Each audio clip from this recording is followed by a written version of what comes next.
Okay, so let me just set the scene for you. It's a Wednesday in July, so humid you can practically drink the air, and I'm sitting on my back patio sweating through my shirt, trying to untangle the world's most chaotic Excel spreadsheet. Welcome to my life as an accidental Florida real estate manager, where every day is more dramatic than a Miami divorce. It all started with me just trying to make some side cash. You know how it is. Everyone has a friend who flips houses, right? So I bought this little two-bedroom condo right off us one, figured I'd rent it out to snowbirds or maybe a nurse from up north. Simple enough. Then I picked up another place, a sad-looking duplex with more iguanas than tenants, and before you know it, I had 4 units. 4, and let me tell you, even at 4 doors, things were manageable. I had my master spreadsheet, color-coded tabs, rent due dates circled in bright red because God knows you can't trust tenants to remember anything. My biggest headache was Mrs. Santoro downstairs calling about the weird smell in the laundry room. It was always her son's gym socks, and chasing down checks that bounced harder than a gator on a trampoline. But I kept it together. My system worked until it didn't. Enter the real chaos. 2 investors from Miami Beach, slick haircuts, shoes shinier than my hopes, heard about my little operation through mutual friends at a barbecue. They slid into my DMs with that classic Florida pitch. Hey man, you want to manage our properties? We'll pay you a cut. Of course, they made it sound easy. Just collect rent and call the plumber if something explodes. Famous last words. Suddenly, I'm responsible for 15 units scattered across 3 zip codes, owned by 3 different people, myself included, and all of it running through my single business checking account like a swampy river full of snapping turtles.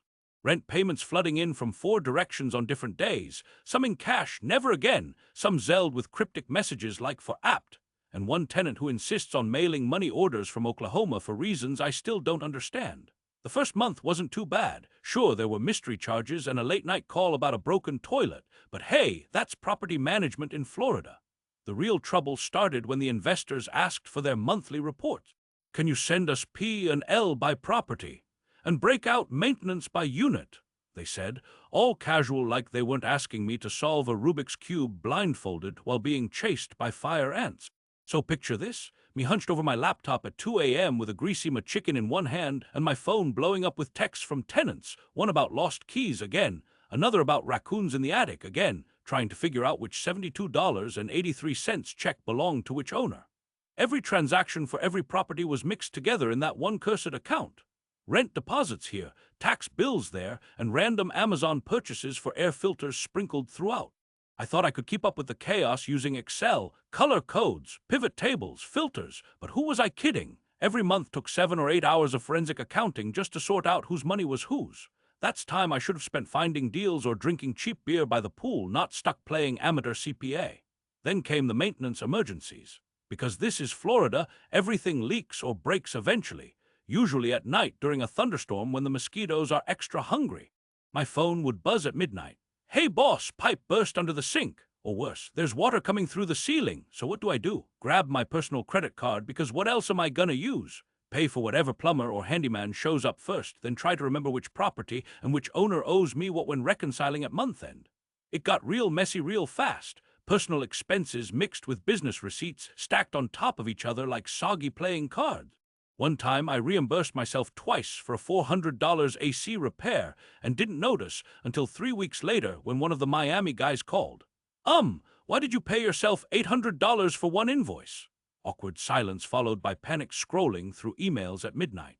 And don't even get me started on taxes and insurance renewals hitting randomly for each property like uninvited relatives at Thanksgiving. The money for owner A covered owner B's insurance premium because some bill auto-paid from the wrong account after I fat-fingered an online form while half asleep. Cue angry emails. Why is my balance negative? And where did my August rent go? The worst part? Every time something went sideways, broken fridge, leaky roof, I had to front cash because none of these owners wanted their rent sitting idle in escrow just in case. They'd rather risk disaster than lose interest on $500 while waiting for the next emergency. So now it's all on me. Chase tenants for late payments, juggle owner expectations, and bankroll surprise repairs from my own pocket. After 3 months of this madness and one truly epic weekend chasing an escaped python out of a laundry room, I hit my breaking point. The stress got so bad that when I heard someone say cash flow at Publix, I almost threw a bag of frozen peas across aisle 7. That's when I decided things had to change. If I didn't fix this accounting nightmare ASAP, either my sanity or my bank account was going to implode. The final straw came during a Monday morning Zoom call with both investors watching me sweat bullets as they grilled me about missing receipts and unexplained charges. Why does our P&L show negative maintenance on Unit 207? Who paid $150 to Joe's Gator removal last month? Is this $63 charge at Sunshine Liquor really for supplies? No joke, the maintenance guy bought vodka while picking up cleaning stuff and put it on his company card because he thought it counted as refreshments. Try explaining that line item to two guys who treat QuickBooks like gospel. So here, where things get wild. Instead of quitting, which honestly would have been easier, I started looking around for better systems. More accounts. Sure, but have you ever tried opening multiple business checking accounts at 3 different banks when your ID photo looks like you just got mugged by humidity? Every teller looked at me like I was running a Ponzi scheme. But eventually, after way too many trips to drive-through windows and way too many cups of burnt coffee, I found RelayFi online. Supposedly, it could split up accounts under one umbrella without making me feel like a criminal mastermind laundering rent checks through offshore shell companies. Setting it up felt like hacking into Fort Knox. New sub-accounts for every owner, automated rules for incoming rent payments. Finally, debit cards tied directly to each property's funds, so if someone needed emergency repairs at midnight, they could swipe without draining MY money first. It actually worked, for once. Suddenly, reports ran themselves. No more all-nighters fighting spreadsheets while Alexa played sad country music in the background. But just as things started smoothing out, enter stage left. Neighbor drama. Because only in Florida does your life get hijacked by someone else's HOA feud right as you finally stop drowning in paperwork. This lady down the street, let's call her Barb because she looks exactly like every Barb you've ever met, decided she didn't like all these renters coming and going from her neighborhood. She starts showing up unannounced during showings, peeking into windows with binoculars, not subtle, and cornering new tenants about whether they plan to mow their own lawns or let the grass go feral again. Word gets around fast in these parts. Suddenly, Barb is emailing all 3 HOAs about increased traffic and mysterious strangers. She even files complaints accusing me of running an illegal boarding house, which makes exactly 0 sense except maybe in Barbland, where everyone not born before 1960 is automatically suspicious. Now every board meeting turns into an interrogation. Do your leases allow subletting? How many unrelated adults per unit? Is Mr. Martinez really living there or just parking his boat? I swear if they ask about pet chickens again, I'll lose it. Meanwhile, one investor freaks out because he gets wind of Barb's crusade via Facebook group drama. Are we getting fined? Should we evict anyone? Is this going to show up on Zillow? He wants answers, but also wants plausible deniability. Classic Miami move. So he starts texting me daily. Can you get Barb off our backs? Maybe buy her flowers or something. If charm worked on Barb, she wouldn't be calling code enforcement over decorative flamingos. Then comes the letter.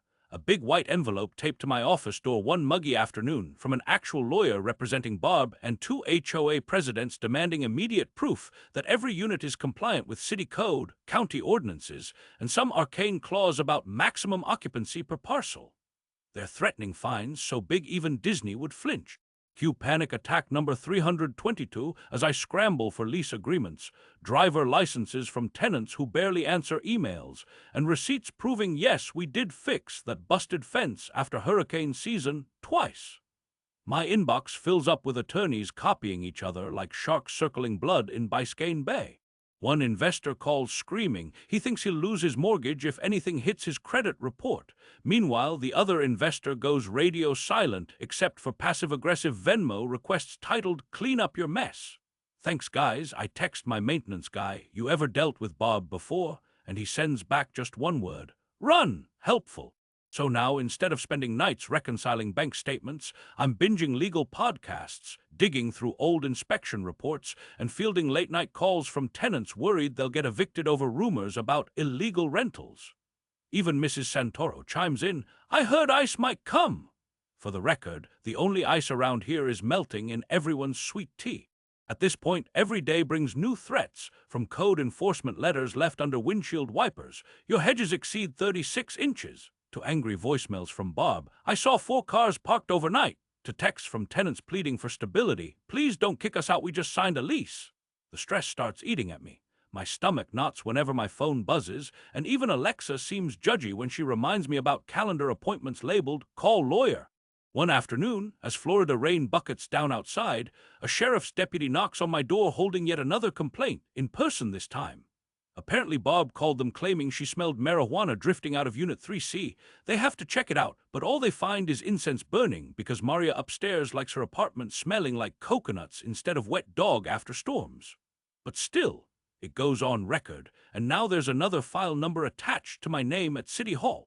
The investors are getting jumpy. One threatens to pull his properties if things don't quiet down soon. The other hires his own accountant who keeps sending me spreadsheets full of red question marks. What is this $41 charge? Why are utilities so high? It feels like playing whack-a-mole with lawsuits instead of moles. Just when things couldn't get more ridiculous, one tenant stops paying rent altogether, claiming emotional distress from neighborhood harassment. She says she'll sue me unless I guarantee her peace and quiet, which apparently means buying blackout curtains and paying her cable bill so she can drown out HOA drama with reality TV reruns all day long. Now rent collections are off balance, owners are short on payouts, and everyone points fingers at me like this whole circus is my fault. I start losing sleep. Every night brings new nightmares about spreadsheets morphing into snakes. This is Florida after all. Even friends stop inviting me out because apparently all I do is vent about accounting software and HOA threats. It's gotten so bad that even Publix cashiers recognize me as that landlord guy always muttering into his phone while buying discount wine. But then, a glimmer of hope. A local realtor named Tommy hears about my mess through her cousin, who rents from me and offers help.